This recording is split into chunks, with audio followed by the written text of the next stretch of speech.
Hi, Hunters. Thank you for joining us. I'm Joy, And I'm Laura. and this is The Witches of Letters, a supernatural rewatch podcast. Buckle up as we dive into season 4, episode 20, The Rapture.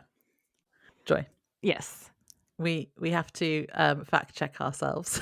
we do.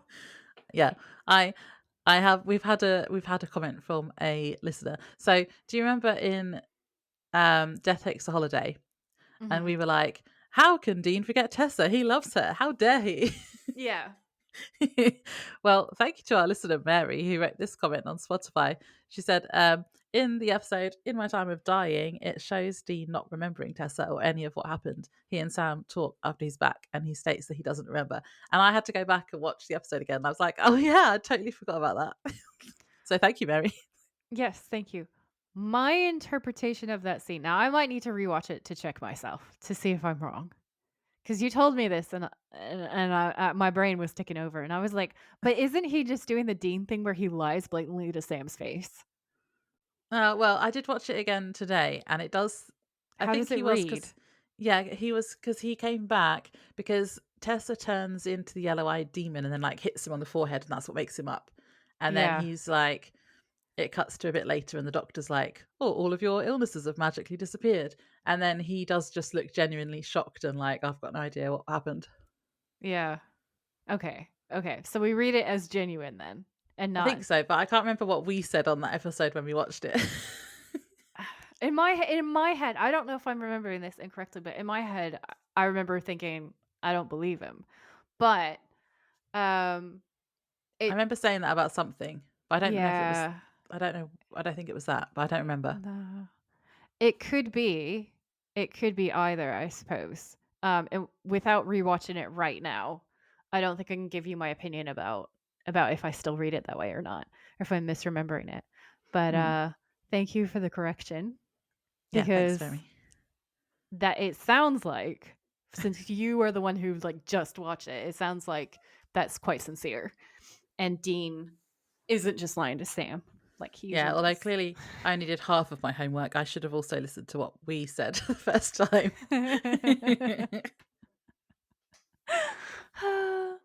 No, I like listener write-ins.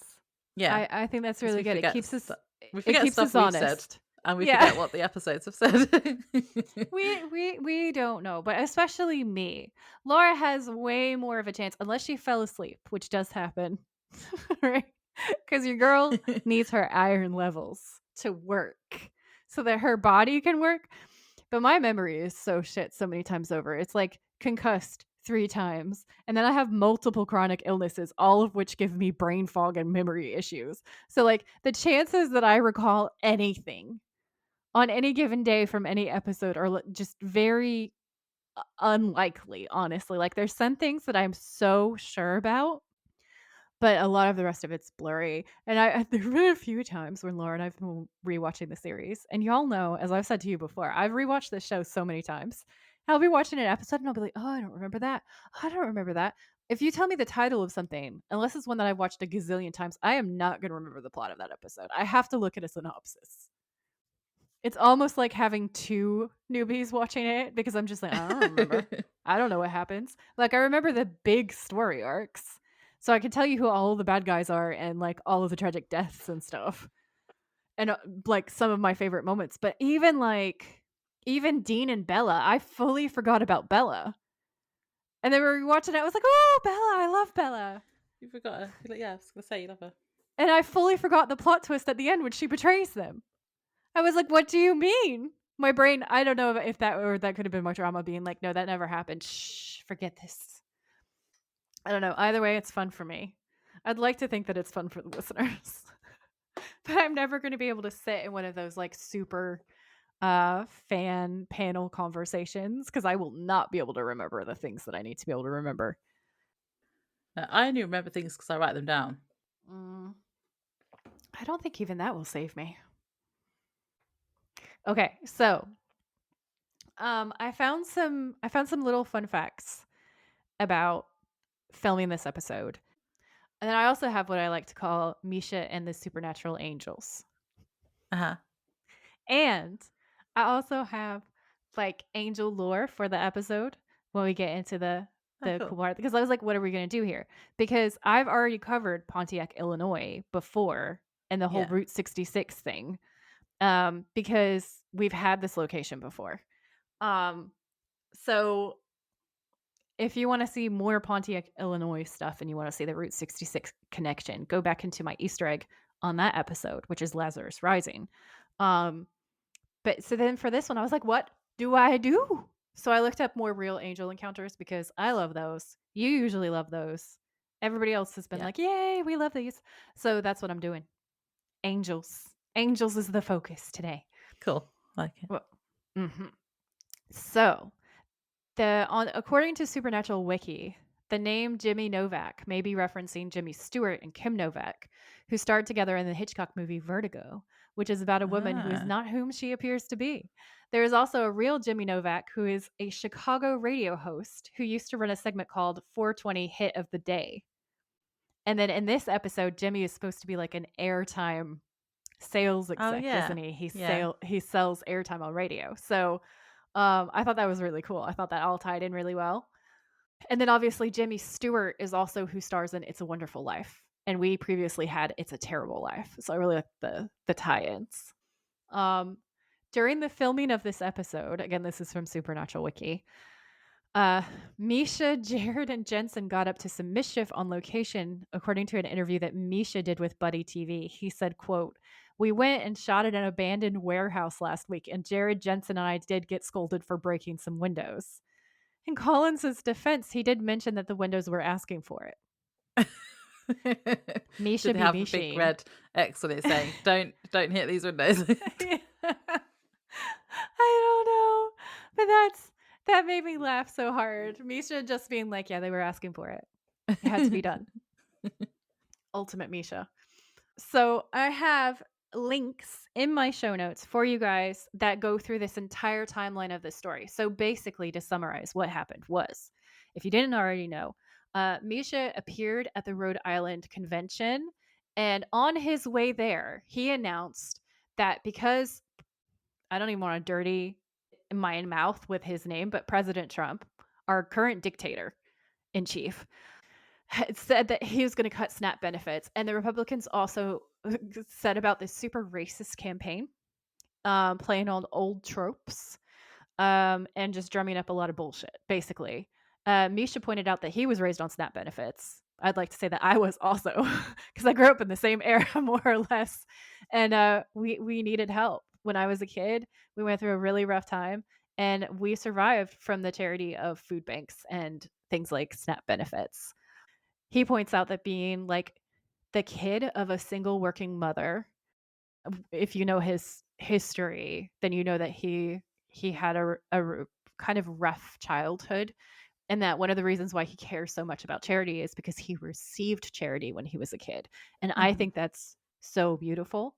So he goes on and says that if people want to help out, the best way to rebel against President Trump and the Republicans and all this bullshit is to help ourselves, like pitch in just where we can. So he said all you, as in the people going to the con, needed to do was to bring canned goods donations, like non-perishable items, and that he would be committed to taking it from the con to a local charity, basically. Um, and it was so successful that there's actually a news link in our show notes where basically I believe the summary is that there was 2 entire pallets of donated goods, Yeah. which is, like, a huge amount. And then I have a kind of blow by blow account from a fan account, um, that I'm gonna read to you from Instagram. So there's 1, 2, 3, 4, 5, 6 links in my show notes that just it's the whole story. It's his first reel saying what he's gonna do, following everything all the way through to the news coverage of it. So at the time of recording, they were taking donations and matching donations. So banks were like doubling donations. Obviously, this is going to air after that. But what I would suggest is if you are in Rhode Island or if you are in the US, you could consider, if you are able to, what you can give to your local shelters, donation spots. Any little and every little helps. And so that could just be your way of contributing in your own time. If you did contribute at the time when this comes out, let us know because I love to hear stories like that. It really like warms my heart. I love this kind of like Yeah. pay it forward vibe. Mhm. It's one of my favorite things. I've already like I haven't been in the fandom for long, obviously, and I've already noticed that he like Misha does lots of charity stuff, doesn't he? Like the random acts of Yeah. kindness stuff, and then all of this kind of charity things as well. Yeah. For sure. He's very, very into giving. It's beautiful. It makes me so happy. So I'm just going Yeah. to open this article and read it to y'all. And then you can go through and hit up my links in the show notes if you want to get the full story for yourself. So this is posted by a fan account called the Traveling Misha Shirt. Um, and as far as I can tell, because this is a newer account to me, I'm following them now, but didn't before. They document what the charity end of things is doing, and they're really great about keeping people up to speed on that. So if you're not following them, That sounds um, handy. yep, you can follow them from the link in my show notes. And all credit to them. I'm just going to be reading their words, and I'm going to try not to cry because it's so well written. If you don't hear me crying, Laura probably edited it out because I get like I get so emotional reading this because it's so beautiful. This is gonna be like, do you remember when I came to you with the facts about like the always keep fighting campaign and all the candles? And we Oh were yeah, we both both like cried at in tears. And we had to edit so much of it out because we were just like, it's so beautiful. It's gonna be like that. I warn you now. Okay, so the Traveling Misha shirt writes, this is a post about how kindness can have a ripple effect. First of all, if you follow Misha Collins, you may know that his heart seems to be oversized, like the Grinch's heart after his epiphany that Christmas is about love, family, and community. Love, family, and community is why I'm writing this. Due to the incredible people that are part of the Sisterhood Initiative at Altered Reality Comic Con, we were able to execute a beautiful act of kindness this past weekend. Misha asked all those going to RIC Comic Con official, which is the Rhode Island one, on Thursday night to bring unperishable food items to him so that he could make a donation to a local food bank in Rhode Island and help those struggling locally due to lapsed SNAP benefits. Naturally, doing something a little bit chaotic through the sisterhood to fulfill his request seemed appropriate, in parentheses, Gishy.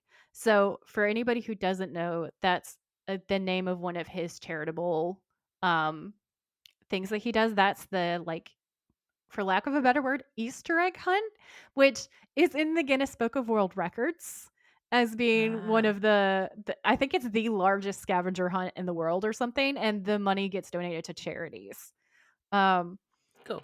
so the article or the post goes on to say, so what if we could raise enough money to get an overflowing shopping cart of food to deliver? And what I love is that we know that it was the 2 pallets. So they, like, obviously exceeded their own expectations. And it goes on to say kindness and chaos all in one shot.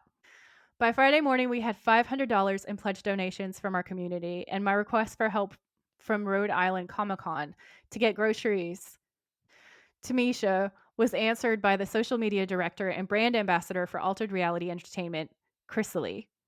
Chrysalie might be my new favorite angel. Sorry, Mish. Her impeccable communication and dedication to helping us deliver the food donation from Aldi allowed our mission to succeed. The best part, though, we proved that kindness has a ripple effect. When I was told that our Altered Reality Entertainment was matching our donation on Sunday, I cried in my car in the Target parking lot. Now, $1,000 worth of food will be headed to Better Lives RI. This is what our initiative is about: chaos, kindness, love, and community. Proving that small acts of kindness can change the world. Let's keep leading by example and striving to prove this every day. The world needs us all to be a family, to care for each other. Now more than ever. Thank you to everyone involved in this past weekend. You are all angels. Ah, I made it, sort of, kind of. There's definitely some if it, stuff she's going to have to add out where I was like, why? I was gonna say if that sounded good when you just listened to that, then send me a medal. Yeah, send her a medal for sure. I was just like, "Don't tell me you're crying in your car. No, I'm crying. Stop it." And then I got to the angels part, and I'm like, "Oh my god, it's so beautiful." That was really beautiful. Yeah, I really like all the charity stuff that he does. It's really good, and how everyone he's gets behind it. yeah, it's like between him and the fandom, and obviously Jensen and Jared also get into it on his different projects, and they have projects together. They've raised like Yeah, millions for charity. I think the last quote that I saw was something like 1.3 million. But that's obviously been added to because then there's all this, and then not to mention from today, whatever those banks also do for the double donations. So we don't even know yeah, at the that's true. time that this is airing how much has been raised for the shelter and the food bank.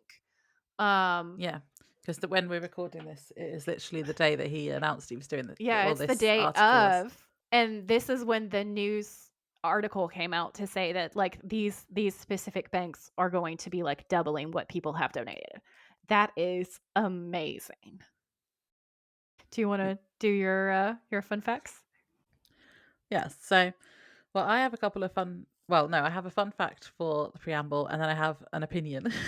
Oh, I love it when she has opinions out the gate. My fun fact was about Misha as well, so I'm gonna read that one. Um, so I found this on IMDb. So Misha Collins likes to experiment with different voices for different characters that he plays within the series. And in this episode, Jimmy Novak's voice is Misha Collins' normal speaking voice. Yep. I always feel like I'm gonna bring this fun fact to the podcast, but Joy will already know. Yeah. Like, I'm such a nerd. Because what I do is when anytime I'm stressed out or if I have terrible levels of pain, I just go and I watch con footage. I just Yeah, like go and watch them talking about all this stuff, and then that makes me feel better, or it like distracts me from my chronic illness. Um, so I love the con stuff, and I'm always so grateful to the people who shoot that footage so that everybody yeah. can access it because um Get lots of behind the scenes stuff that way.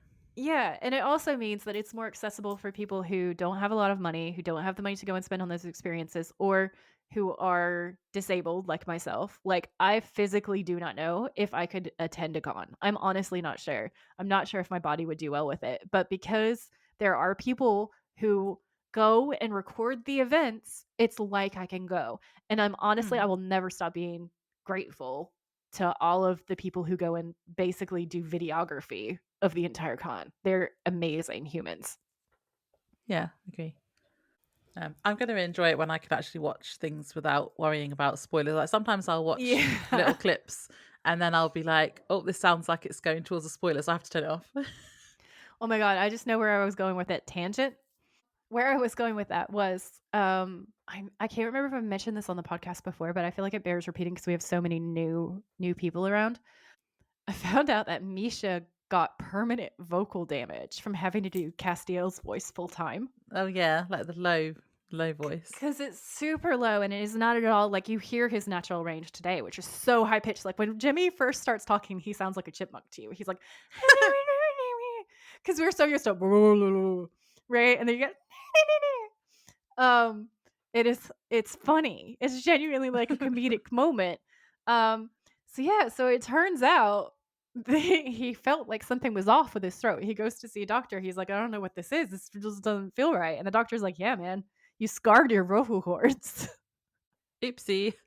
Oh no. And it's not his fault because obviously he was only ever supposed to be a guest on here. Like I think he was supposed to be in like between what 3 or 5 episodes or something, and then everybody was like, "Oh, there's something going on here." And they wrote him such a much bigger arc and he becomes the next cast member basically. Yeah. Um but I just thought that was like that's wild. It's wild to get to hear his actual speaking voice coming out of Yeah. his mouth as Jimmy Novak. I love it so much. Oh. And then my opinion overall of the episode is that I don't really like Sam in this episode. I don't like him, Vampire Sam. Joy.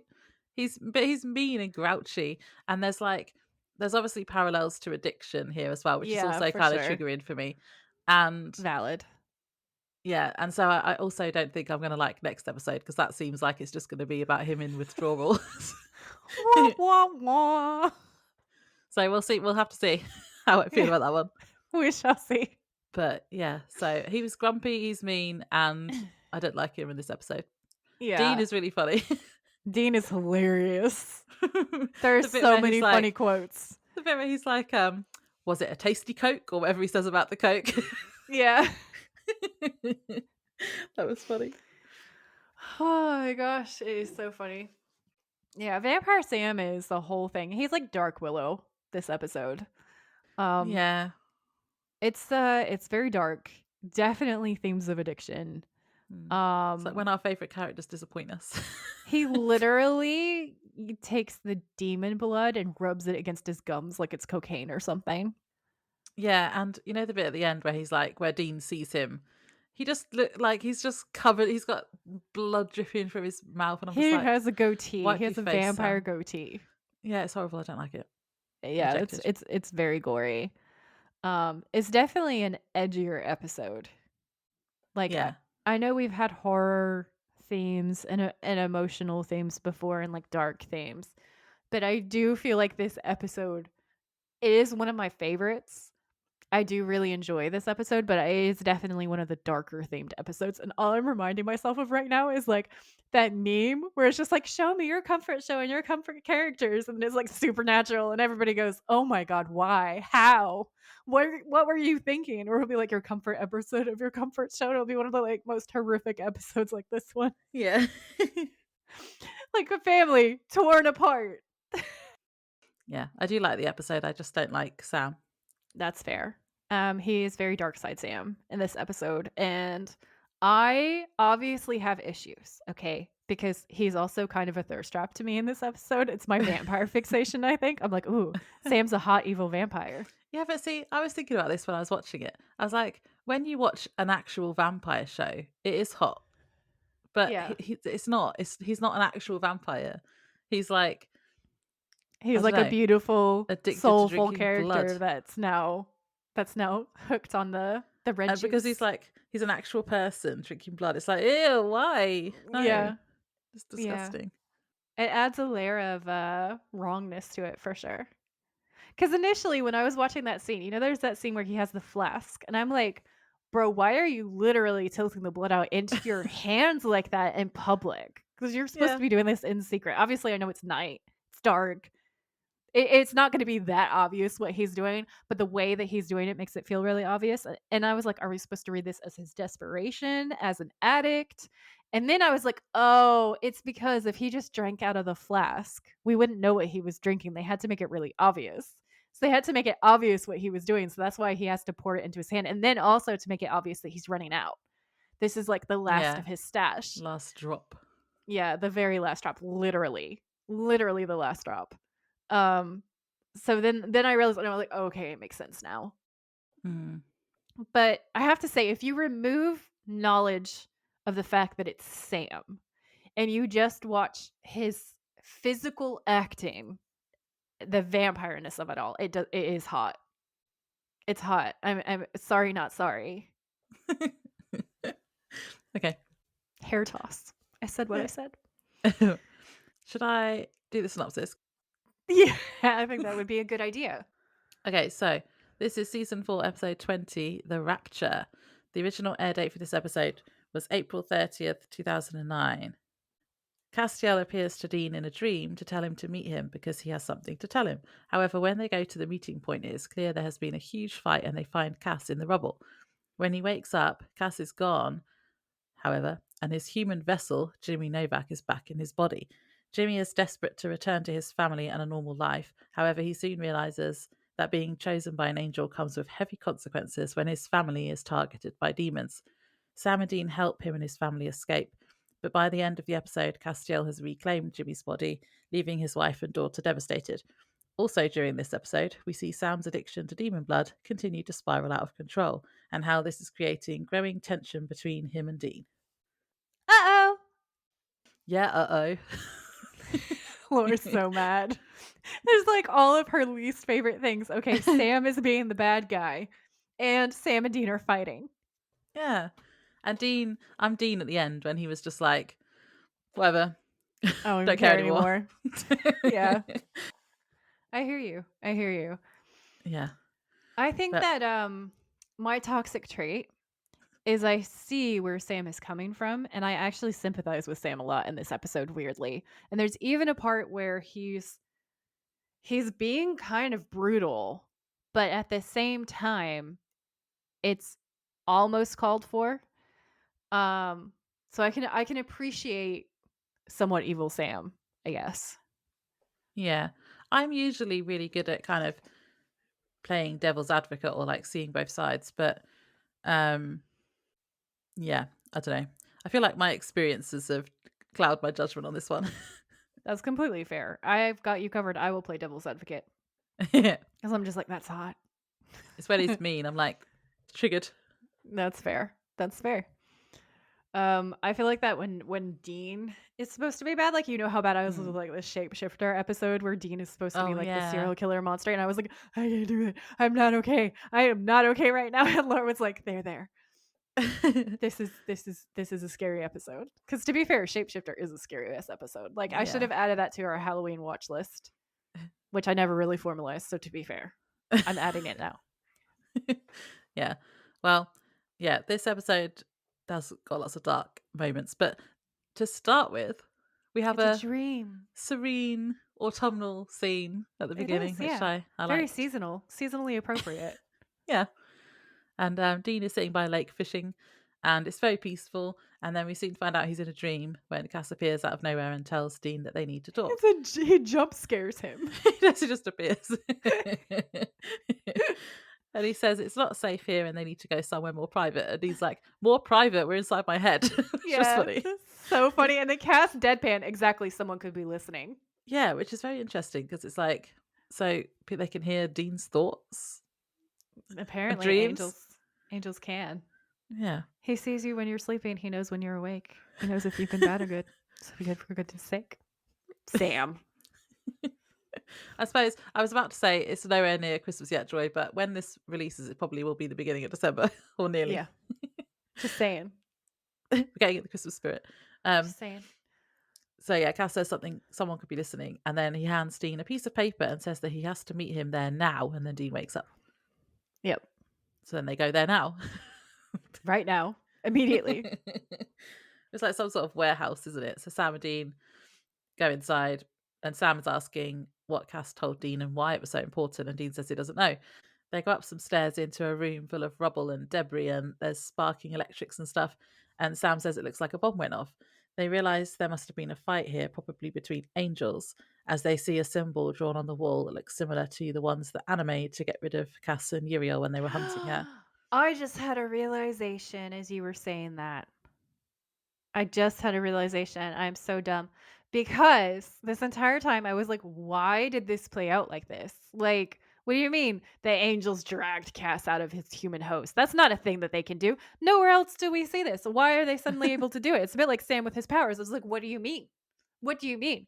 But now I'm like, oh, he wrote the angel expelling thing and then he expelled himself out of Jimmy's body to save Jimmy's life because Ah. Cass is a hero. And then, because he's so heroic and a good guy, the angels, i.e., the bad guys, grabbed him and snatched him to take him to heaven for some reprogramming slash brainwashing. Hmm. Yeah. Now it makes sense to me. Yeah. So they find Cass under the rubble, but when he wakes, he's clearly not Castiel, and he says he's Jimmy. And Dean asks where Cass is, and Jimmy says he's gone. And that's the opening scene. It is the opening scene. If anybody has or can remember their initial reaction to hearing Jimmy's voice for the first time, please write it in the comments on Spotify. I need to know. Okay, so we cut to the motel room. It's nighttime. Jimmy's sitting at a table devouring food. Okay, we have some hamburgers. It He's looks like he's channeling been his eating inner for a minute. Dean. Yeah, he's eating like Dean. He Although really Dean is. is disgusted. Dean is like, this is too much for me, which makes him a hypocrite, honestly. Dean says, you mind slowing down? You're gonna give me angina. And Jimmy says, I'm hungry. And Sam says, when's the last time you ate? Because he's like, this is weird, my guy. And Jimmy says, I don't know, months. And we kind of realize at that point that, like, obviously, if Cass is inhabiting him, his body's in some kind of angelic stasis situation. And then when Cass is Uh, forced out by the magic that he did, Jimmy's body's reset itself. so Cass doesn't have to like eat and do all the human things. No, he doesn't, because he's an angelic being. Uh, So Jimmy is like ravenous. He's making noises around the hamburger that sound a certain type of way. Sam says, "What the hell happened back there? It looked like an Angel Battle Royale." Which Battle Royale is an amazing movie. Everyone should watch it. Jimmy says, "All I remember is a flash of light, and I woke up and I was just, like me again." Dean says, "So what? Cass just ditched out of your meat suit?" Ew. And Jimmy says, "I really don't know." I don't like Sam it when they says, call bodies meat suits. Just putting it out there. "It's It's it's kind of rank. cringy." Yeah. I would also like to say that I've been dragged into saying the word cringe and cringy because I don't like it. The word cringe makes me cringe, but it's been said around me so much that I've like subconsciously picked it up and am As now I say, I using say it. it a lot. So It's you. It's yeah, it's you. me. Anyway, so Jimmy says I really don't know, and Sam says, "You remember anything about being possessed? Anything at all?" And he says, "Bits and pieces. I mean, angel inside of you. It's kind of like being chained to a comet." Dave's like, that doesn't sound like much fun." And Mm-mm. Jimmy says, "Understatement." Sam says, "Cass said he wanted to tell us something. Please tell me you remember that." Jimmy goes, "Sorry." And Dean's like, "Come on, what do you know?" Jimmy says, "My name is Jimmy Novak. I'm from Pontiac, Illinois." And then we have this flashback that takes us back a year ago to his house at night in the dining room. And there's a voiceover, and Jimmy says, "I have a family." So you have Jimmy, his wife, and his daughter. And his wife's name is Amelia, and his daughter's name is Claire. Which, if you're a longer term watcher, you're going to be familiar with Claire.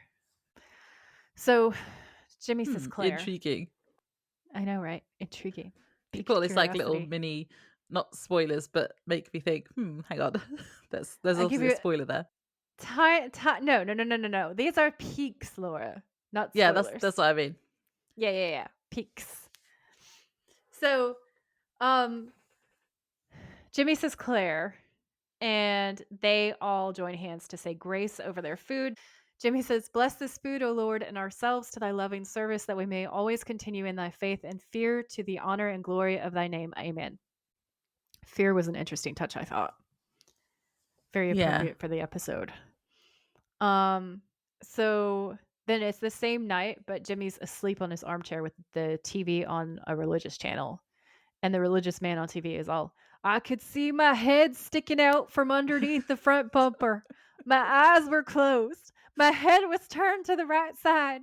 And on each side of me is an angel." And then it goes over to static. And Jimmy gets woken up and he stands up and he's like, "What the heck?" So he tries to turn off the TV, but he can't seem to turn it off. The static becomes high pitched and overwhelming, and Jimmy falls to his knees and covers his ears. Eventually, he goes into convulsions. So this is basically Yeah. like what happened to Dean, Yeah, which when we all know the is glass shattered. Castiel being like, "Hi, I'd like to talk to you," but he's too fucking powerful and he doesn't know how to dial it back. Yeah. Um, I had a couple of things. So first of all, just to go back a tiny bit, when he's talking about being possessed, this Hmm. kind of like fits with what we already know about demon possessions, doesn't it? Because we Yeah. um was it Meg? I think it was Meg when they exorcised her and then the person that Meg was left behind, Yeah. um, said she still remembered everything even though she was there. It was like she was present in the background but couldn't control her body. And this sounds Yeah. similar, except that angels are fast from what this Yeah. sounds like. Um, so I liked that bit. And then also the location, which we kind of mentioned earlier. So he's from Pontiac, Illinois, and that is where Dean was buried when he was raised from the grave by Castiel. So that must have been when he then possessed Jimmy Jimmy. at the same time. Ah, to go and resurrect Dean. Ah, yeah, I hadn't made that connection on my own. Good job, Laura. Or like around, it must have been around that same time anyway. Yeah, for sure. Because there has to be a point in him taking on a physical form, and he would have needed a physical form to drag Dean out of hell. Yeah. And then I also liked the similarities between, like we just said, about Jimmy's first contact with Castiel being very overweight. It's like a piercing noise, isn't it, that hurts their Mm-hmm. head. And that's what happened to Dean as well. Cass is basically just sensory overwhelm. Yeah. Dial it back, Cass. Yeah. Chill. Yeah, so Sam and Dean have left Jimmy inside the motel, probably eating his dinner, and they're outside talking about what to do with Jimmy. And Dean says they should send him back home because he's got a family. Normal, sensible suggestion. Sure. Yeah. And but Sam doesn't want to do that because he's the only lead I've got. And again, so this was interesting because Sam in the past has been the more compassionate one, as we know, over Dean. Yeah. He usually just wants to get the job done, but they've swapped again. They always do this, like swapping their characters. So Dean points out that Jimmy doesn't know anything, but Sam isn't sure whether to believe him or not. And he says he might not even realise what he knows. And maybe if they get him to Bobby's, he could be given hypnosis or a psychic. If only they hadn't got Pam killed. Hey? Hmm. They could have done those things. Yeah. Do they just know lots of hypnotists and psychics? Apparently. So he also suggests that Cass might drop back into him at some point. And Dean makes the point, remember when our job was helping people? That's a good Yeah. point. That's a good point, Dean. And Sam points out that the demons will probably want to question him too, which is fair. And I can see both sides, but he does deserve to go home and see his family. But also they need him. So, Yeah. but yeah, just Sam isn't being very compassionate now because he's a bad boy now. Well, what it reminds me of is like season 1 Sam and Dean, where the shoe was on Yeah, the other foot in the beginning, wasn't it? And I wonder if they're doing that thing where like when people are addicted to stuff, they revert back to their worst tendencies often when they're on substances and when they're in the addiction, right? And we're seeing that with Sam. It feels like because it feels like we're seeing a reversion. He's yeah. regressing back to who he was before all of this growth. Or he's just like obsessed with something because Dean pointed out that he was like John. He's turning into John, and John Yeah. was just one track focused. Single-minded, black and white thinking all Yeah, day long. on Yeah. trying to get the yellow-eyed demon to avenge Mary, and so Sam is just obviously one track thinking about his addiction. Yeah. This is very true. So yeah, he's turning into John. He is turning into John. So go back to the motel room, and Jimmy is saying, "What the hell are you talking about that I can't go home?" And I was like, "That's kind of sexy, Jimmy. Not gonna lie." Um, and Dean says, "There's a good chance that you have a bullseye on your back." And Jimmy's like, "What? From who?" It's great. And Dean says, "Demons." And Jimmy's like, "Come on, that's crazy. What do they want with me?" And Dean's like, "I don't know, information maybe." And Jimmy says, "I don't know anything." And Dean's like, "I know, but." And Jimmy's like, "Look, I'm done, okay? With demons, angels, all of it. I just want to go home." And Dean is now suddenly the compassionate one. And he says, "We understand." Okay. That's usually a Sam line. Jimmy says, "I don't think that you do understand. I've been shot and stabbed and healed, and my body has been dragged all over the earth. By some miracle, I'm out, and I am done. I've given enough, okay?" I have to just pause you there because who shot and stabbed him, Joy? Dean Winchester. Dean did that. I Dean. I found a fun fact about that. Hang on, where did I put it? Um, It just says Jimmy says he's been shot and stabbed while being possessed by Castiel. It was actually Dean and Bobby that did that in the season 4 premiere, but Dean doesn't mention it. Oh, yeah, by the way, Dean's that was like, me. nothing to do with me, my guy. Yeah, because they think that he's a demon initially, don't they? And there's that sexy F Yeah. scene in the barn where Castiel just walks forward and they're all stabbing him and shooting him, and he's just like, "Oh, that does nothing to me. I am all powerful." And then he does the wings. It Um, would have actually been quite funny if in this scene Dean was like, "Yeah, my bad." so sorry. That might be me. Yeah. So Sam says, "Look, all we're saying is that until we figure this out, the safest place is with us." And Jimmy's like, "How long?" And Sam says, "We'll cross that bridge when we get to it." But he says it in this way that makes you question him, right? And Forever Jimmy and ever. and ever, yeah. Jimmy shakes his head and tries to get past Sam to the door. And Dean says, "Where are you going?" And Jimmy says, "To see my wife and daughter, okay?" And Sam says, "No, you're not. You're just going to put those people in danger." I was like, "Those people, Sam? Those people?" Jimmy says, "So what now? I'm a prisoner?"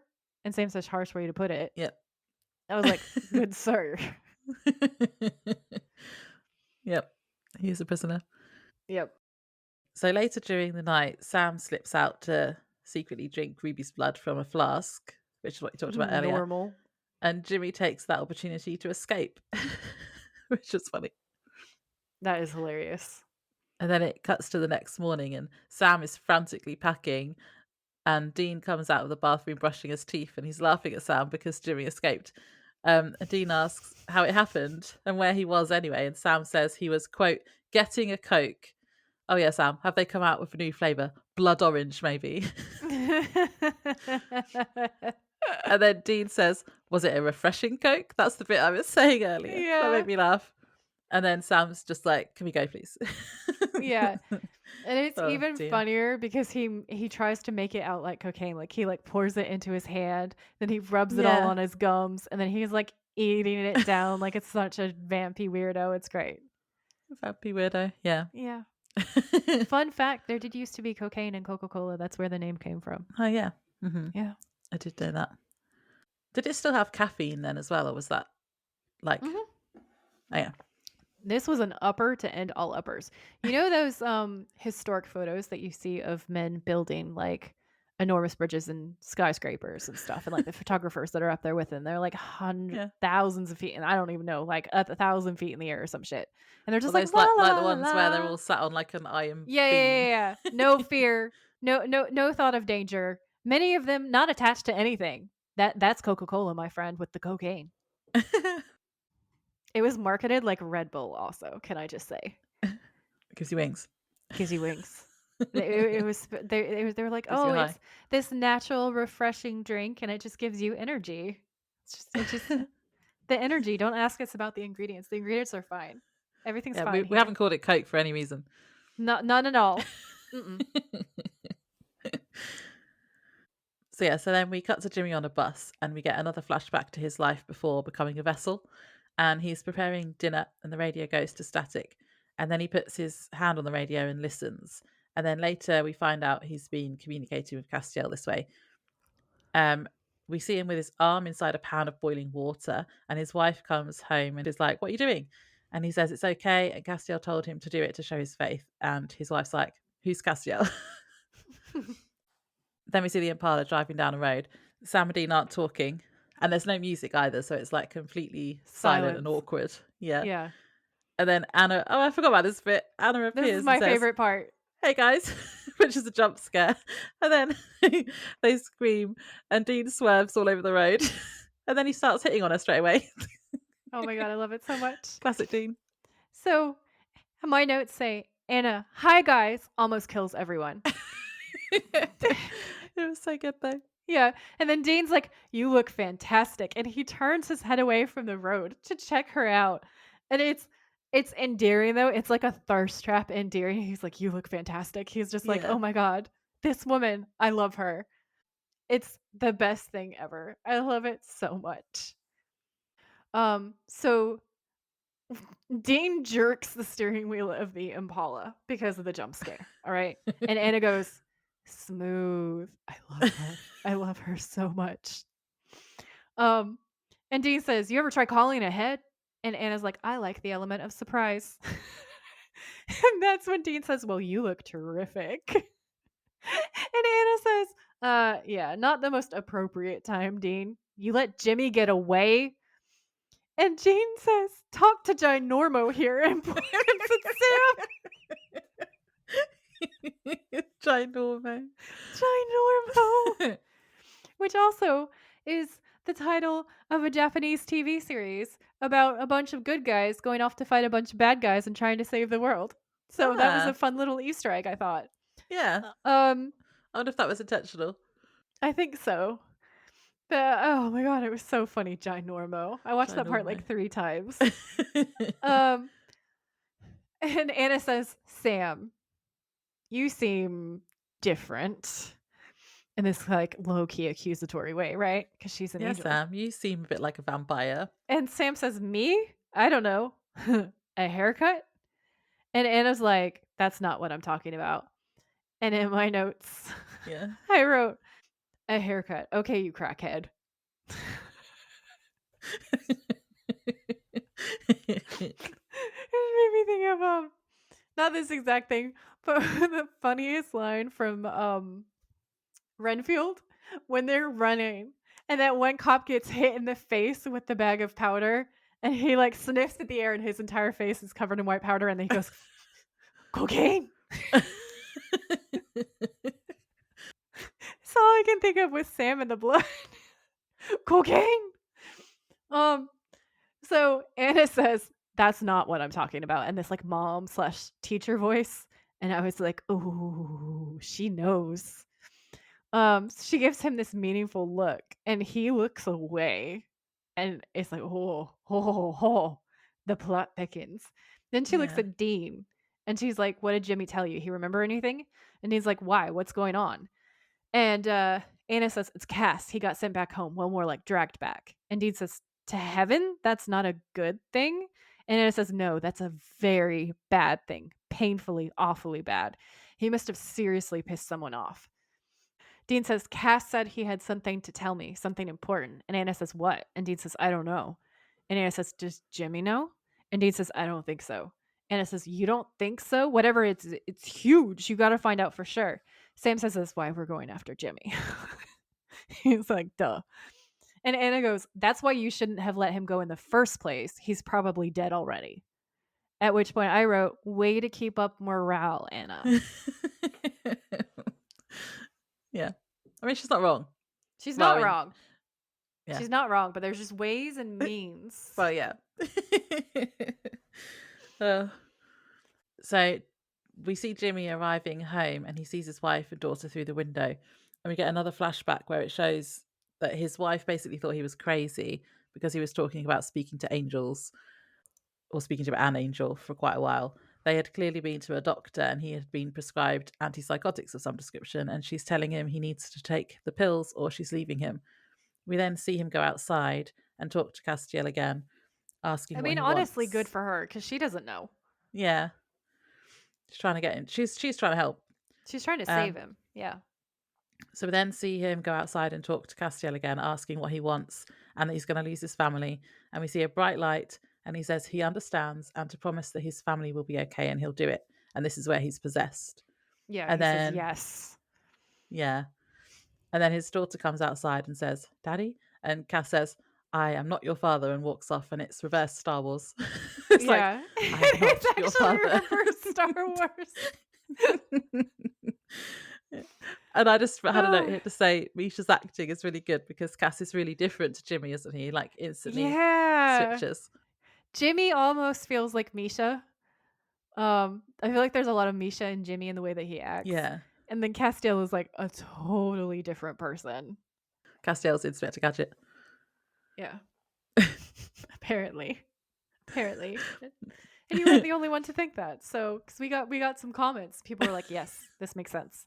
Well, now he's also Darth Vader. Darth Gadget. Darth Gadget, yep. So Jimmy rings the doorbell. So we're out of the flashback. Jimmy is at his door again. He rings the Yeah. doorbell. His wife Amelia says that they stopped looking for him and they thought he was dead.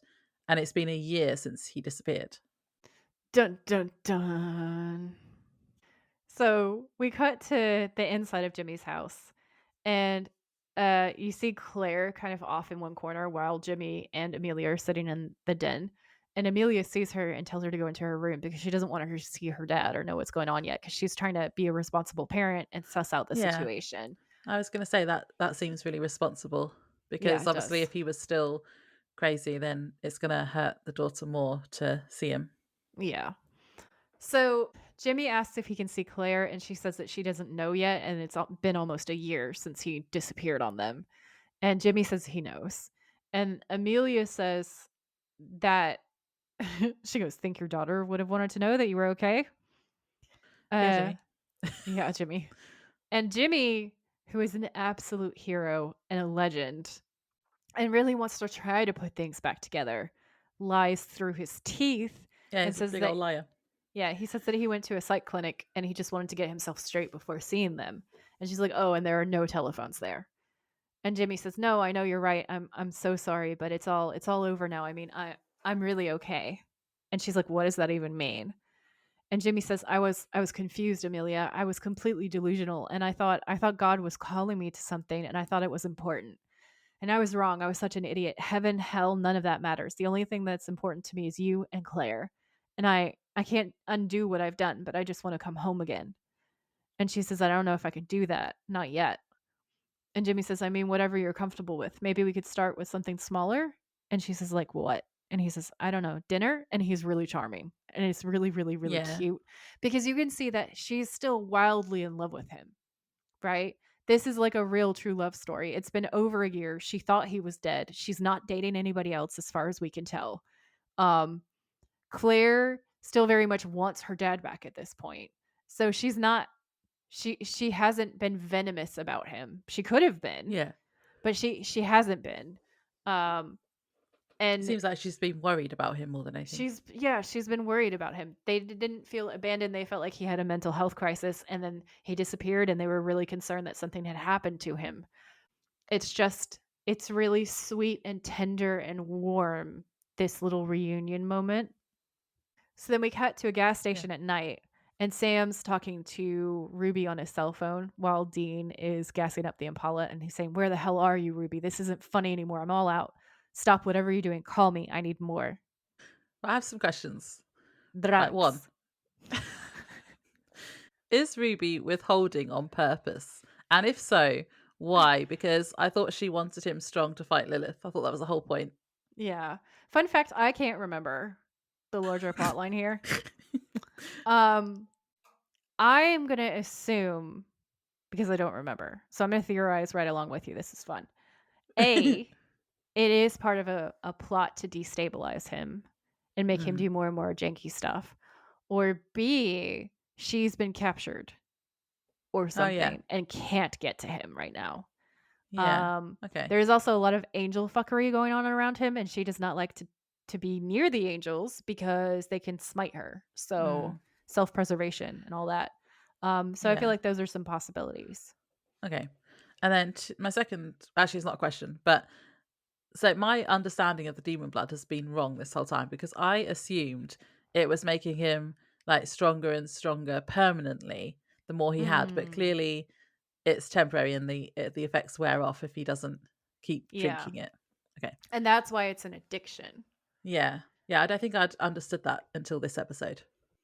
I don't think that we as an audience know that until this episode either, because the implication has always been that demon blood is something permanent, right? Even though it doesn't make any sense, like the whole soul from the blood doctor. Do you have a cure? No. Um, I'm never gonna stop slating that episode. Maybe it's going to be one of those things that's just convenient to the plot again. It's convenient to the plot, like his powers. Yeah. So the implication was always that the demon blood that he ingested as a baby is part of him permanently, magically, right? And so all of the lore so far would make us think that him drinking demon blood is part of him and amps him up magically. That would be the logical way to go about it based Yeah, on that's the what I other thought. stuff that they've showed us. So you're not wrong. I think that is what we were supposed to be thinking. And I think this episode is supposed to serve to teach us actually this is what's happening. Okay. So it's their dinner night, and Claire approaches Jimmy and says, "Hi, Daddy." And Jimmy says, "Hi, baby." And it's adorable. This is And like the actual reunion, isn't it? yeah, they hug. And Amelia comes in and she just has this platter of sandwiches and she says, "Okay, so we have turkey and roast beef. Better be okay. It's all we have." And obviously, like when you think about it, he's made her a single parent for the last year. So she's probably been just scraping by. It makes sense there's Mm. not a lot of food in the house. And he says, "Oh, it's fine. It's more than fine. Should we sit?" And I don't know how to. He's giving me It's a Wonderful Life, actually. He's giving me Jimmy Stewart and It's a Wonderful Life when he comes back and he's realized how beautiful his life actually was and how he values everything. This is what Jimmy, I think, is kind of feeling and acting. And Misha's acting is flawless here because you just feel every part of it. Yeah. Yeah, I Um, can see that. and Amelia says, "Yeah." And so they all sit down and he reaches for the sandwich and Jimmy says, it's perfect. And Claire says, Daddy, aren't you gonna say grace? And Jimmy kind of hesitates for a minute and then he says, no, honey, I don't think I am. And he starts crying. And Claire says, why are you crying? And Jimmy says, because I'm happy. And immediately fuckery ensues. The second he's like, I'm happy, it's like, oh no, this is a supernatural episode. Everything's gonna go and get fucked now, right? Yeah. So Amelia gets up to answer the door and we hear her say, hey Roger. And then he says, hey Ames, how you doing? And Amelia says, good. And he says, am I crazy or did I just see your husband wandering through here about half an hour ago? And Amelia says, yeah, you did, but Roger, now is not a good time. So Did you Jimmy, think the first time you watched this, did you think, oh, this is like the new boyfriend? I did think that. I was like, That's what oh, I thought. yeah, But then, yeah, it's just his friend. yeah. Well, it's a demon. Spoiler alert. So Jimmy walks up to Roger and opens his arms and they hug. And he says, hey, there he is, son of a bitch. We love a son of a bitch. What the hell happened to you? And Jimmy says, long story, but it's over. And he says, yeah. And Jimmy says, I'm good. Roger says, can I talk to you? And Amelia says, can I get you a beer? And she is delighted to see him. And that's what I think was giving the, is this the new guy vibe? Yeah. Um, and he says, that'd be good, thanks. So Amelia leaves, and Roger says, buddy, you scared the hell out of a lot of people. And Jimmy says, I know, I know. Roger says, so what really happened? And Jimmy goes on to say that it was the worst year of his life, but and he won't believe him if he tells him it, but that it's over now. And then Roger suddenly says, actually, it's not. And Oh, yet, that was so chilly. yeah. And Jimmy says, what do you mean? He's like that meme of Jennifer Lawrence. What do you mean? And Roger says, well, I mean, I'm going to gut your daughter while you watch. And his eyes turn black. And we Ugh. go, oh, shit, son. But Amelia That was doesn't a know any of this. So she that just was a hands him a dark beer and says, line. here you go. Yeah. It is a very dark line. Um, that's it, the horror. The horror is in the horror, Laura. As I like to say, the horror is in the horror. While Roger's distracted, Jimmy hits him over the head with a candlestick and then continues to hit him after he's like, he does the right thing. Okay. That is a thirst trap. Also, he's there to defend his family. He's just like, fuck you, demon. And he's just a human guy now, but he is Yeah. smashing the shit out of this dude's head. It's He great. does look unhinged though. He does He look does look crazy because unhinged. like Amelia's like, oh no, he's not better. Yeah, no, you can see absolutely where she's coming from, but my main focus was just like this man who's been through so much. He knows it's not a good idea to tangle with a demon. He knows all their powers Yeah. probably, and he's still going to risk it to save his family. He's so brave. Yeah, Um that's and true. Jimmy tells him to run, but obviously Amelia has no idea what is going on, and so he screams run, and again that's a thirst trap. But she just thinks that he is not well. Yeah, he's Um just killed his best friend. yeah, she's like, "Oh my god, you're doing murders in front of our child." Um, so Yeah. he grabs them and pushes them into this kind of like closet, like the pantry basically, Mhm. and starts going, "Where is it? Where is it?" And he's all frantic looking through the shelves. And we're like, "Oh, he wants the salt." Yeah, he's looking for And his Ghostface's merch. he is looking for his Ghostbusters merch salt. um, and Amelia's in shock and she's just saying, "Roger was your best friend." And Jimmy's like, "Roger was a demon, damn it." So he finds the bag of salt and pours a line across the doorway, and then he says, "Don't cross this line." And she's obviously like, are you are not okay." And she says, "Jimmy, you thought you were better, but you are so sick." And he says, "Look, I'm not crazy." And she's scared now, and she's scared for her daughter, and she says, "Stay the hell away from us." And he says, "This is all very real." And honestly, when you really think about it, if you sympathize with Jimmy instead of Amelia, the horror of this scene is even more because, like, don't get me wrong, it's terrible. Her side of this story is awful. This is so terrifying. But for him, he knows what's happening Yeah, and no yeah, one will believe him. And the people he loves the most in the world that he's trying to save right now are horrified and terrified of him. yeah. So he tries to reassure Claire. He starts to say, "Claire, sweetie." And Amelia, being the protective mom that she is, and don't get me wrong, if she was right, this would have been so badass. Mhm. She says, "No, run, leave her alone," I said. And she kind of slams into Jimmy. She like tackles Jimmy so that Claire can get away. Claire runs Yeah. out of the utility room, but Jimmy manages to break free and goes after her because again he's trying to save her and he's still telling Amelia to stay there because of the salt and stuff. But obviously she thinks that he's insane and he's going to hurt their kid, so she's running after him.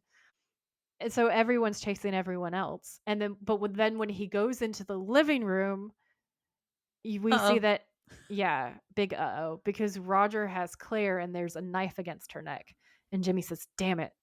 And Roger says, hey, pal, told you I'd gut the bitch. And Amelia oh. says, Roger, and she's shook. And Claire says, daddy, and she's terrified. And that's heart wrenching, honestly. And Jimmy says, just let her go, okay? And Roger says, now me, I would, but the missus, she has other ideas. And Amelia's like, no. And Claire says, daddy. Honestly, it's all trauma.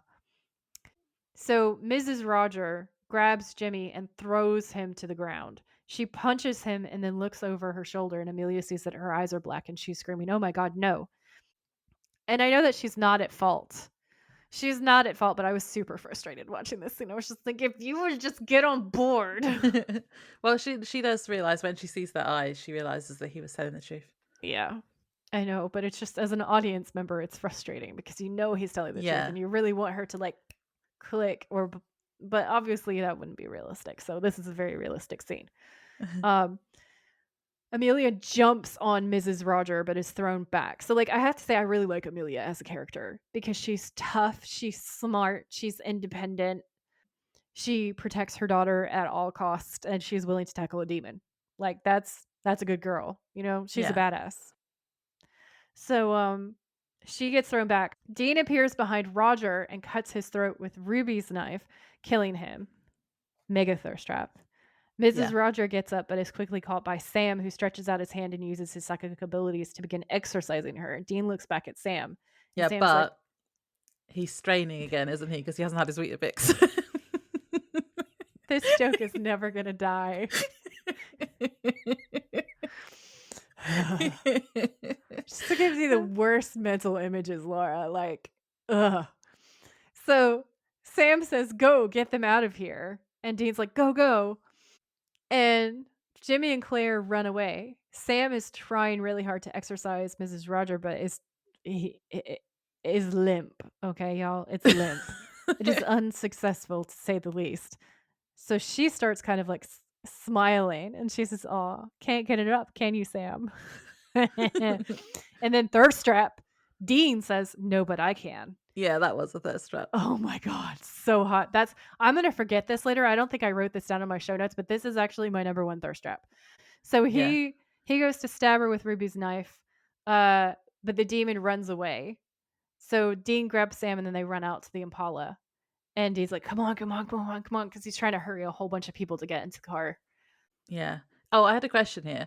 Is Yeah. this where Amelia was possessed, do you think? Like at the house by that demon that It escaped? So the has to demon be, dust came out. yeah, I think, because it has to be after the scene in the closet. Because when they're all kind of like grouping outside, Yeah. she is a bit later coming out, Yeah. isn't she? Yeah, no, I So think I you're was right. like, that must be where it was. I think that's around when it was. Like, I think Yeah. initially I thought it was a little bit later, but Yeah, I that's a think I very did on my compelling first argument. watch. But it's Mm. like the demon dust came out of that one and had to go somewhere, didn't it? Went into the vents and just lurked and Oh got the yeah, it could have straggler. it could have been in the vents, obviously, They for love a to hide while. in the vents.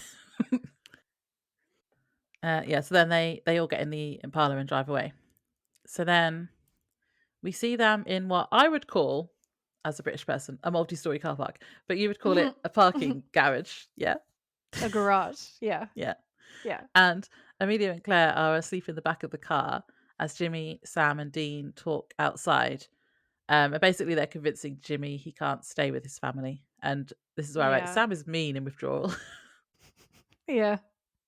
He says, I'm going to tell you once again, you're putting your family in danger. You have to come with us. And Jimmy says, how long? And don't give me that cross that bridge when we come to it crap. And Sam says, don't you get it? Forever. The demons will never stop. You can never be with your family. So you either get as far away from them as possible or you put a bullet in your head. And that's how you keep your family safe. But there's no getting out and there's no going home. And Dean says, well, Harsh. don't sugarcoat it, Sam. Yeah. But just to return to the horrors before the humor. Um, this was actually really revealing. So this is the moment when I really sympathized with him because this is Sam's reality, right? Mm. If things have gone differently, he could have kept his mom and none of this shit would have been going down. So he's watching another family And his and there's girlfriend. and his girlfriend and it's so many people honestly for Sam. Um so he's saying what his reality is now, which is forever staying away from other people because when he's near other people are in danger. Jimmy, by saying yes to Castiel, put him and his family in the ring, right? They Yeah. all entered this fight with him. Obviously, Jimmy didn't know that. I don't think Jimmy never would have said yes if he'd known that that was a risk at all. And Cass does keep his promise and does protect them as a family. But what Sam is saying is true. And I think what Yeah. he's thinking is it's better to rip the Band-Aid off. And I also think he's hella traumatized. So I think he's talking to us through the lens of PTSD, but he is the motive is good because the motive is that if this man is in denial and tries to sneak away again to see his family, they could all be killed. And Sam is Yeah. trying to save them. Yeah. It is true. But I feel like it's the addiction as well, because if he Yeah. wasn't going through withdrawals or starting to, he would have said it in a nicer way, I think. Yeah, I agree. I agree. And He probably would then have Dean's still like, said "Well, the don't same. sugarcoat it." Yeah. He would Yeah. have said the same thing, but in a nicer way. Yeah, I mean, this is more of like it's again what like what we're saying where they switch places. Dean would have said this to someone. And Yeah. we'd have been like, "Whoa, Dean, with the not the people skills. It's not your skill set, my guy." Yeah. And now they've switched places, and he's like, "Damn, don't sugarcoat it." Yeah. When Dean is the one that can talk to people in a better way than Sam, We know there's that something's Sam's gone gone wrong. dark. Yeah, it's like the signs are Dean is off of his food. Yeah. Sam is bad with people. Those are the signs. Sam wearing white, another sign. So Sam points out that he's just telling them the truth and somebody has to. Um, so then he goes to speak to Amelia. So as in Jimmy does. Jimmy opens the door to Yeah, talk this to is Amelia. sad.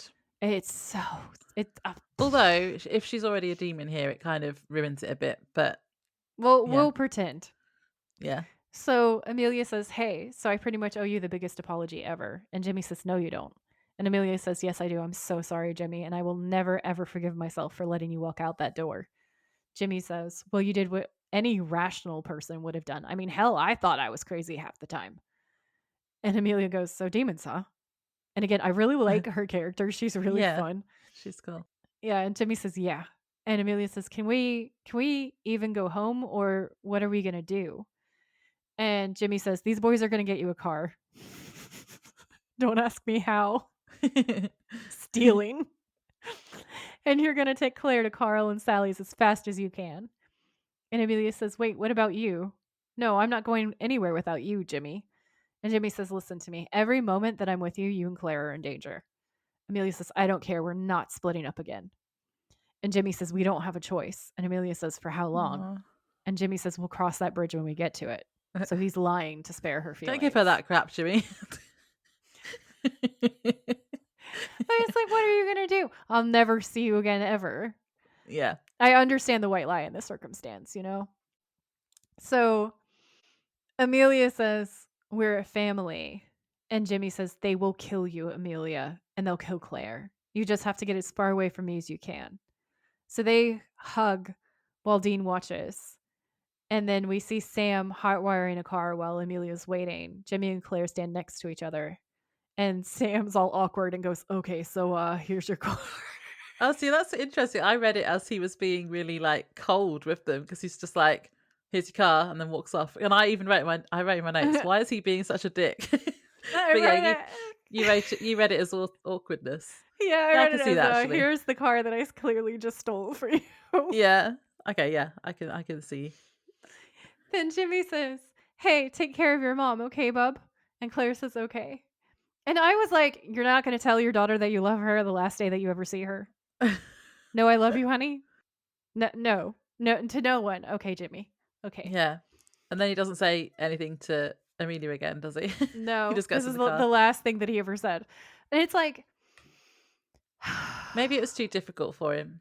I have mixed feelings because this is the thing is like, is he being a dude and not expressing his feelings? Is he trying not to scare them or alert them to the fact that he's not going to see them again? And if he says anything like Yeah. that, he knows he's going to bawl. So he can't do it. He has to keep it Yeah. casual. And I think that that's what it is. I think because we get to know Jimmy's character in this episode, and he's a like grade one gold hearted guy. I think he would have cried. So he knows Yeah. he can't be that emotional. So Claire says okay. Jimmy gets in the back seat of the Impala. Dean and Sam get in the front. They drive away, and Amelia and Claire are watching. And Claire, heartbroken, says, "Why is he leaving again?" And Amelia turns to Claire and slaps her across the face. Claire screams, and Amelia's eyes turn solid black, and she says, "Because Ah! it's just not my day, is it, you little bitch?" Ugh. This was Like, genuinely shocking. Like, I had no it idea this was was, coming. yeah, it was really shocking. And it's Um, horrible that she slaps her. That's horrible. it definitely amps up the horror. It's interesting because this episode isn't so much about direct horror as it is like emotional horror, Yeah. but it just ooh, it hits. It hits real hard. I felt like she slapped my face emotionally speaking. Yeah. So yes, then we're in the car again at night time. Jimmy is asleep in the back. Dean asks Sam what's going on and why he nearly fainted earlier. And he says, "You used to be strong enough to kill Alistair. Now you can't even kill stunt demon number 3."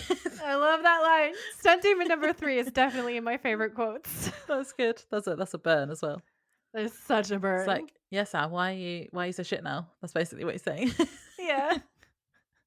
So after he says, "Now you can't even kill stunt demon number 3," and Sam says, "What do you want me to say about it, Dean?" And Dean says, "Well, for starters, what's going on with your mojo? I mean, it's yo-yoing all over the place." So we have said the whole series, can I just Mojo say? yo-yoing is funny. Mojo yo-yoing is pretty funny. I'm not trying to pick a fight here, okay? You're scaring me, man. And Sam says, "I'm scaring myself." And then his phone rings and he answers it and he says, "Who's this?" And then he turns and he holds the phone out to Jimmy and he says, "Hey, it's your wife." And Jimmy picks it up and then says, "Amelia?" And then he says, "Oh my God," in absolute horror. And we're Uh-oh. like, "Oh no. Oh no." I wonder what she said. Was it just like, "I've got your daughter and I'm going to kill her. Come I and meet think she me at was this place." like, "I'm riding your wife's meat and I'm about to slit your daughter's throat if you don't get her now alone." Yeah. Ugh. That feels like what a demon would say in this episode. Yeah. Was the warehouse that they go to the same one from before? I don't know, but I'm now wondering if this is the warehouse that they shot windows out of. This is like the abandoned building. Yeah, it must have been one of them. Yeah, it's probably this one. Yeah. Also, Dean says in a minute, "Don't worry, I have a plan." Did he have a plan? Because maybe I'm saying it a bit early, but they get caught. But were they caught on purpose? I couldn't work that out. I wasn't 100% sure. I know he did have a plan, but it's like, was the plan to get caught? It kind of felt like the plan might have been to get caught. I, Yeah, I I, thought that to start with, but then as the scene plays out, I was like, then you maybe start they to were go, just caught. yeah. I think as we go through it again now, we're gonna have to make up our minds about. Because it wasn't like they saved the day.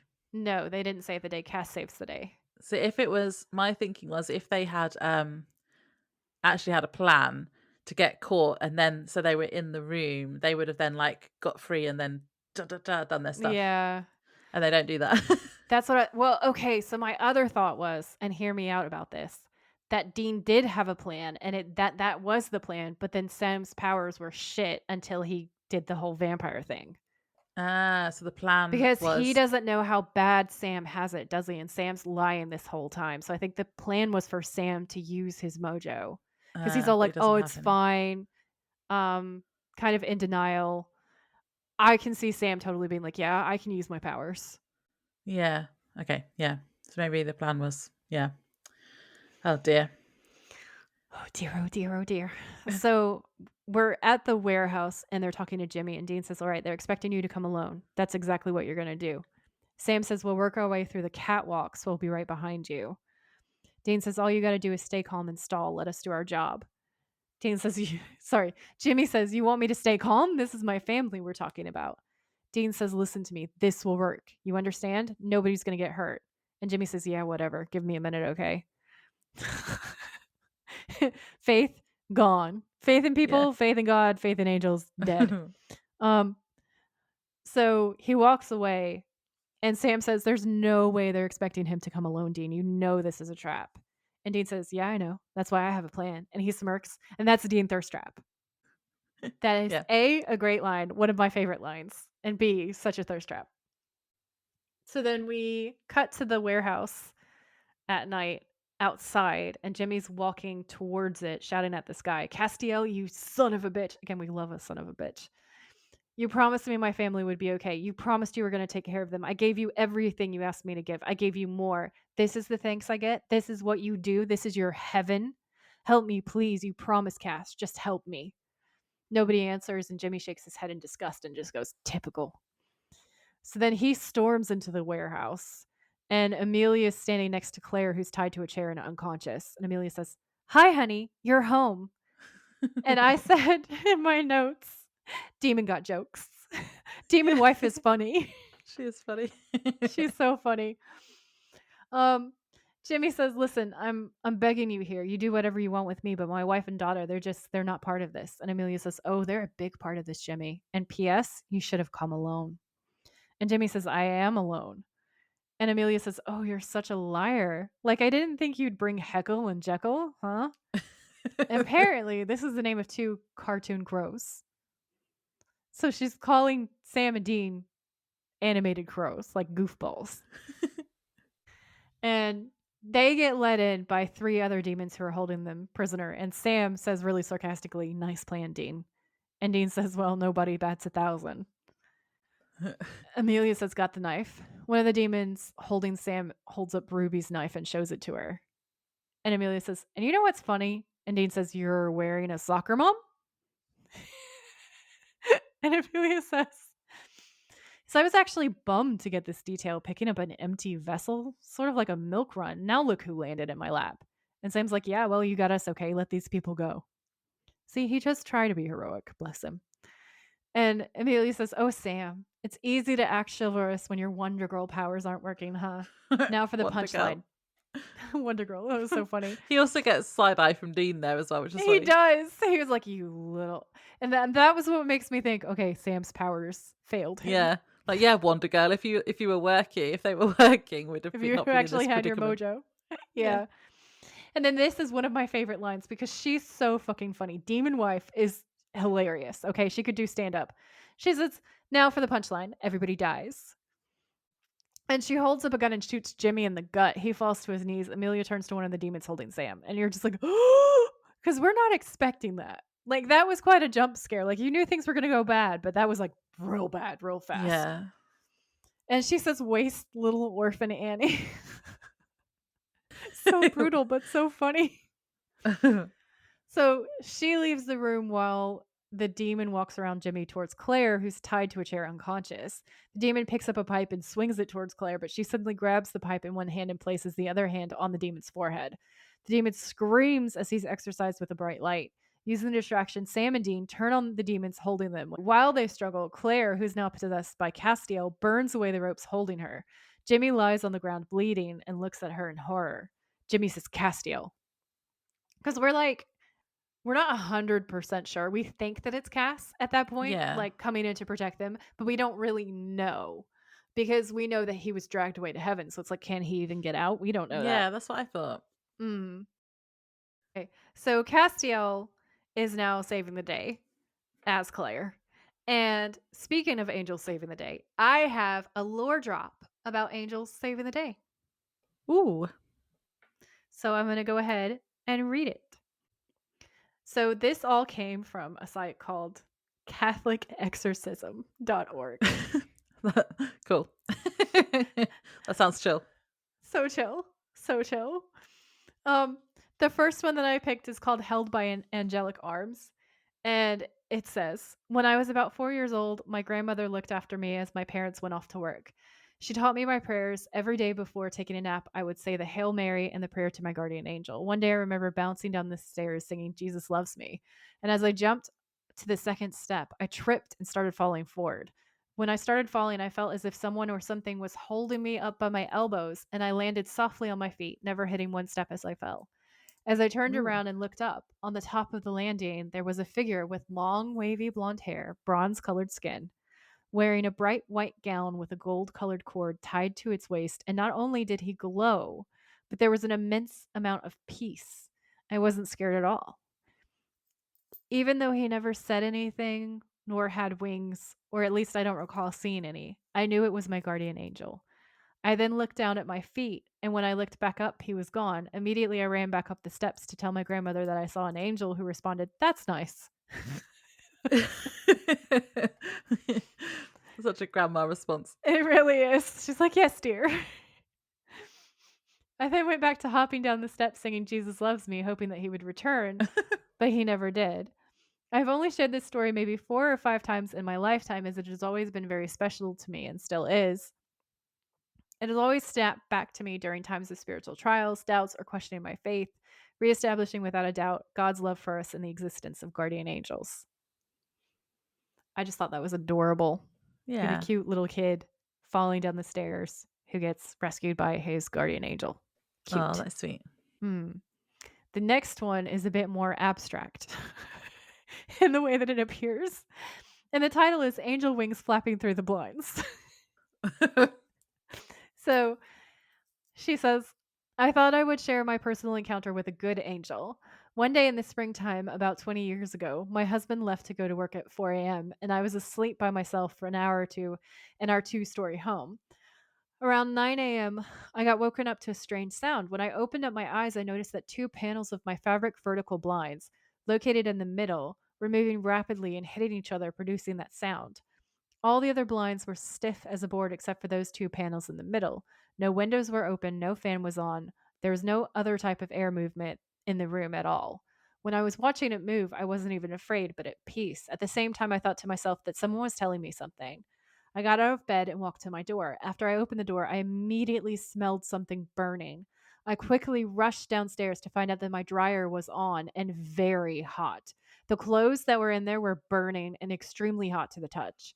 Long Mm. story short, I found out that my husband put something in the dryer at around 4 a.m. and the dryer never shut off. It was running constantly for 5 hours or so.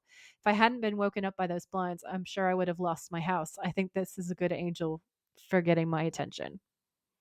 Yeah, I can see where she jumped to that conclusion because of what happened, but also just the flapping blind, I wouldn't have immediately thought, "Oh, that's an angel."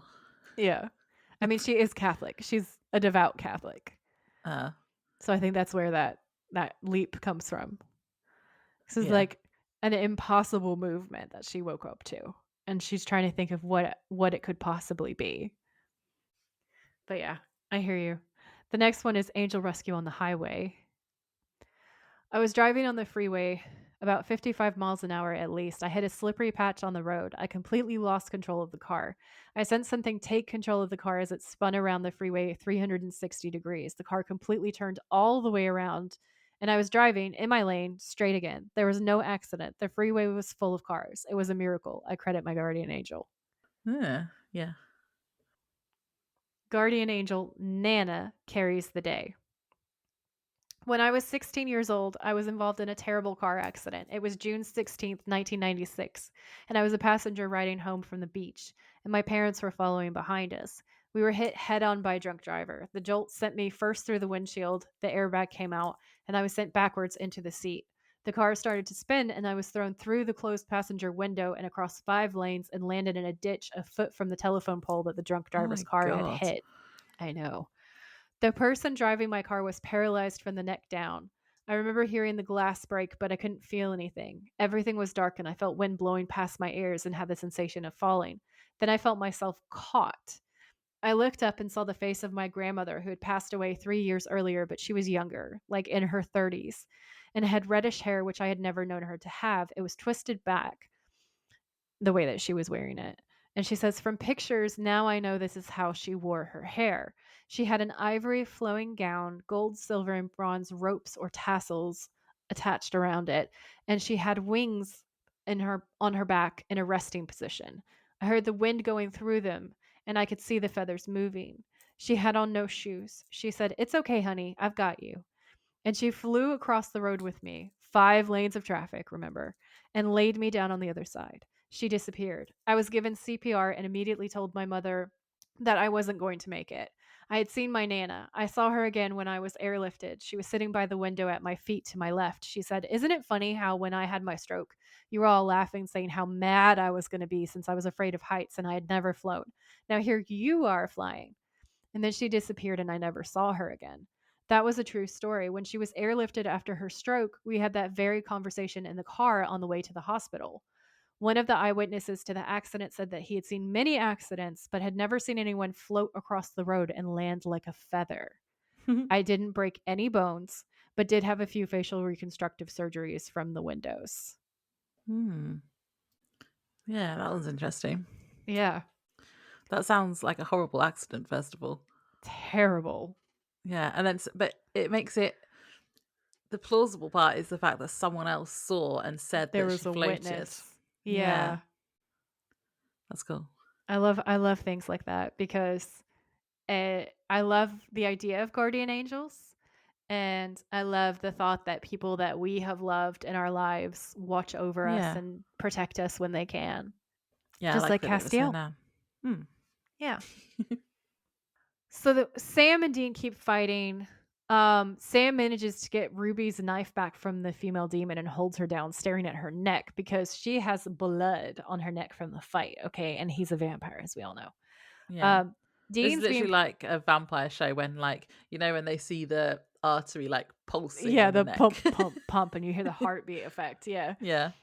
So Dean is being kind of pummeled by the male demon when Castiel approaches and places a hand on his head, exorcising him or like smiting him. It's like bright lights. Ah! Sam cuts the neck of the female demon and drinks her blood. Now, in my notes, Yeah. I wrote, Sam drinks this woman like a cherry Capri Sun. I know. I stand by that though. He really does. So he turns around and his mouth is all bloody, like we described before with the blood goatee. He sees Dean and Castiel, and Castiel is in Claire's body, watching him in horror. Sam turns Yeah. back and stabs the demon through the heart with Ruby's knife, killing her, and then turns towards Dean and Castiel again. He stands and holds out his hand to exorcise Amelia, but the scene's really interesting because Dean and Cass look terrified of Sam. And Dean Mm. thinks that he might be turning on him and He like has thinks he's fully about turned to. monster. Yeah, that's what I thought Yeah. as well to start with. Yep. It's definitely what we're led to believe from the camera angles. But then he exorcises the demon out of Amelia. Um, and Dean is looking at him like, what the fuck? So he's holding Amelia Yeah. up. And Castiel goes over to Jimmy, who's dying from his gunshot wound. And Cass says, "Of course we keep our promises. Of course you have our gratitude. You served us well. Your work is done. It's time to go home now. Your real home. You'll rest forever in the fields of the Lord. Rest now, Jimmy." And Jimmy says, "No. Claire." And Castiel says, "She's with me now. She's chosen. It's in her blood as it was in yours." Jimmy says, "Please, Castiel, me. Just take me. Take me, please." And Dean and Sam and Amelia approach but hold back when they see Cass and Jimmy talking. Castiel says, "I want to make sure you understand you won't die or age. If this year was painful for you, picture 100, 1,000 more like it." And Jimmy says, "It doesn't matter. You take me. Just take me." And Castiel says, "As you wish, Princess Bride." He then touches Jimmy's face, and a bright light emanates from his eyes and mouth. Claire drops to her hands and knees, and Castiel, now on Jimmy's body, stands up. He walks past Amelia and stands next to Sam and Dean. Amelia runs to Claire and embraces her. Amelia and Castiel's eyes meet, and then he turns to go. Dean says, "Cass, hold up. What were you going to tell me?" And he says, "I learned my lesson when I was away, Dean. I serve heaven. I don't serve man, and I certainly don't serve you." Y'all, Ooh. I have so many thoughts about this. Firstly, I was like in tears. I was like, Jimmy was so good because Yeah. Jimmy knew what he was going to endure, but he loved his daughter. Yeah, Obviously, he he loved his sacrificed wife too, himself but oh for my her. God, he loves his daughter. He would do anything for his daughter. He's such a good dad. And that really got to me. That Yeah. made me cry a little bit. I'm not gonna even lie. And then Cass being like, I serve heaven. I don't serve man. And I Yeah. certainly don't serve you to Dean. I'm just like, yes, you do. You love him. He's been, we don't know what's happened to him in heaven, but he's obviously been like, Reprogrammed. yeah. In my notes, I just put, oh no, Cass is even colder now. Yeah. And I theorize, was he maybe going to tell them about Uriel? Because I was trying to work out what was so important that he had to tell Dean straight away, and was it the whole angel coup thing? I Mm, don't know, but yeah. yeah, We can definitely tell that the balance of power has shifted. And it's interesting. So now we still have Anna. Anna's still rogue and still powerful. But Cass, who was our biggest ace in the pocket, seems to have been taken and yeah. now isn't our biggest ace in the pocket. Oh, He's we liked no rebellious longer, Cass. yeah. Um, and he seems really traumatized. And that was a very horrible day as well. So fair. Yeah, we don't. He obviously hasn't had a very good time up in heaven, and he's like, No. "Leave me alone, Dean. I'm gonna blame you." Yeah, he's fresh off the torture rack. And he's just like, I blame this pretty man with the pretty green eyes and the long eyelashes that I did all these things for. Yeah. um. So then we see Sam and Dean in the car driving at night, and they've clearly been driving silently for a while again. And Sam finally Mm. cracks and asks Dean to let him have it about the blood drinking. And Dean's not mad, apparently. He doesn't care, and he's done. So Yeah. that was really convincing, Dean. Yeah. So then Bobby calls and tells them that they better shag ass over there. And I was like, this is such a strange phrase to me. Also, yay, Bobby. Woo! Shag It, ass. I know, like, so I've been over here in the UK for long enough that it sounds so wrong. In America, it just means to go someplace super fucking fast. Like, Yeah. strap yourself to a rocket, get there as fast as possible. But in Sounds the funny. UK, it sounds really filthy and wrong. Um, it sounds like innuendo. And Yeah. every time Bobby says it, Laura and I both laugh out loud. I guarantee you. I love Bobby. Yeah. I love it when he says the apocalypse genius. So at Bobby's, they go to the panic room bunker thing, and Bobby tells them to go inside as he wants to show them something. Sam steps in first and says, "All right, so what's the big demon problem?" And Bobby says, "You are." This is for Yeah. your own good. And then they close the door on him, trapping him inside. And I just wrote, "Ooh, Dean told on him." Classic dad moves, right? Because Dean is like his dad bro and Bobby's like Yeah. his dad. Um so he got double whammied. Yeah. Dean And then told he's like, their "This dad on him. isn't funny, guys. Hey guys." I was like, it is actually pretty funny.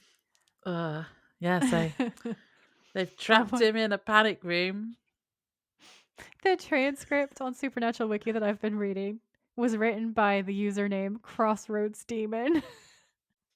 That's good. Demon Amazing. Barbie. Demon Barbie wrote this. Um, So next episode is going to be all train spotting. yep. I hope it's not the whole episode because I literally don't know how I'm going to feel about that. I feel like there's enough beats of it that there will Hopefully, be like, enough. Dean goes off and has an adventure or something while Sam's in there. Yeah. Yeah. And I That'll think be there right are then. some jokes. There's always jokes. So Yeah. I think there will be enough to get you through. Cool. So yeah, so that's what next episode's going to be. Mm-hmm. Sam going through withdrawal from his demon blood. I wonder if he manages to escape or something and then finds Ruby. Where is Ruby? So, should we play end of episode games? Yeah, I actually did write down my notes this time, Laura. Well done. Woo! Basic Villain, requirement of the podcast that I did for once in my life. villain hole not. I wrote Sam, hot. Cass, hot. Demon wife, hot. Yeah, I put none of the demons. But Sam is a hot villain, although I didn't like the blood on his face. That was rank. He said nope. I didn't like him then. Yeah. um, yeah, Sam's definitely is a villain. Yeah. Um, episode scare rating. I gave it a 6 out of 10. Although it might be more like a 7 or an 8. Well, yeah, it's not scary. It's not like scary. It's what did you say earlier? Like Emotional trauma yeah, scary. It's like emotionally terrifying. yeah. I only gave it a 4 though. There's not even a lot of gore. The goriest No. part I feel like is when Sam like drinks that woman like a Capri Yeah. Sun. Ugh. Yeah, that is the goriest part. Yeah. All right, I'm gonna stand by my 6 then. I feel like Mhm. My favorite quotes. Anna says, "Hi guys," and everybody almost dies. Dean says, "You look fantastic." I love "Talk to Ginormo," and I also love Yeah. Stunt Demon number 3. I had 2 of those. I had I had to talk to Ginormo here, and then I just put actually the whole part with Anna was funny. Yeah, Dean saying you used to be strong enough to kill Alistair. Now you can't even kill Demon number 3, which you had as well. And yeah. then Amelia at the end saying, "Oh Sam, it's easy to act chivalrous when your Wonder Girl powers aren't working, huh?" I also missed off these other 3. Okay, I can't read my own notes. Apparently, I can't read. I also had, "Yeah, I know. That's why I have a plan." And "Hi, honey, you're home." Also, Yeah. everybody dies. Yeah, that's good. Yeah. Thirst traps. Um, Also, Dean saying, "Yeah, I know. That's why I have a plan," and smirking at the camera, all sexy like. Um, Also him being like, "Yeah, but I can," and stabby, stabby, stabby, save the day. Then also Sam being a vampire is kind of hot in certain parts, not other parts, but in certain parts it's kind of hot. And Jimmy saving his family because he's very brave and like caring and kind, and that was a wholesome thirst trap. I don't have a lot of those usually. Mine are usually pretty problematic. Yeah, I had. I was feeling salty when I wrote this. I wrote, I don't have one, not a Sam one anyway, as I don't like him today. Um, but the Dean one would be where he says, "No, but I can," when he goes to stab the demon. Yeah, that was a great moment. Um, MVP? See, I am changing my mind. On my notes, I've written Cass ? Although the whole thing was kind of his fault in the first place, Yeah. but he did rescue them at the end. But it's probably Yeah. actually Jimmy. Yeah, I put Jimmy. Yeah, he didn't save the day, but he then sacrificed himself so that he saved Claire. Yeah. I mean, he lets Cass save the day by sacrificing himself in this wildly heroic Yeah, way. And I feel like as much as an angel is very strong, probably would be stronger, more superpowered inside a grown-up body than a kid body. yeah. It's Jimmy's Um, episode and like it's like his only episode sort of. Sort of. So you've got to give it to Jimmy out of respect for Jimmy. R.I.P. yeah. Jimmy. Motel. I like you. I didn't notice. I didn't notice it like at all. I was just like there was no motel. Yeah, so I'm guessing it was just standard. Give it Standard, 3, boring 4. background, dark motel. Someone in the 3 comments is going to stars. be like, "You do realize there was this massive, amazing theme, Yeah. right?" Or they'll be like, look at these symbols that you fully missed. So yeah. So thank you everyone for listening. If you enjoy listening to us, please give us 5 stars wherever you are listening because it does really, really help. And comment if you're on Spotify because we like reading those. And that also really helps. And we'll see you next week, unless you have anything else to say, Joy. Do I have anything else to say? I feel like let's all, as much as we can, let's pay it forward. Let's do good deeds. Let's embrace the spirit that Misha has imbued this episode with. Yeah. And let's just try to be mindful of when we can do something, to do what we can when we can, because that's an act of rebellion and power. And it's good to be everyday angels too, not just cool, awesome archangels and guardian angels saving the day or saving people's lives, like in the lore. Sometimes we need everyday angels. Cool. Yeah, we do. Mhm. So yeah, see you next week. Bye. Bye. Thanks for tuning in. If you like this episode, please rate, review, and subscribe. We would be very grateful. And if you know someone who would enjoy it, please share. You can find us on Instagram at the Witches of Letters podcast, or you can email us at thewitchesofletters@gmail.com. Until next time, stay safe out there, have each other's backs, and always keep fighting.